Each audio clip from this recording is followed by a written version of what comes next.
আকর্ষণ করছি, যাদের ফুয়েল পাস নাই দয়া করে দ্রুত ফুয়েল পাস রেজিস্ট্রেশন করে নিন। প্রাইভেট গাড়ির দৃষ্টি আকর্ষণ করছি, যাদের ফুয়েল পাস নাই দয়া করে দ্রুত ফুয়েল পাস রেজিস্ট্রেশন করে নিন।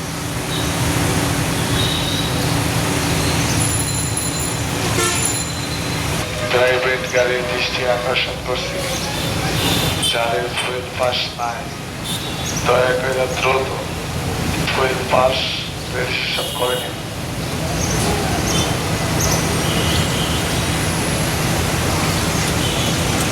প্রাইভেট গাড়ির দৃষ্টি আকর্ষণ করছি, যাদের ফুয়েল পাস নাই দয়া করে দ্রুত ফুয়েল পাস রেজিস্ট্রেশন করে নিন। প্রাইভেট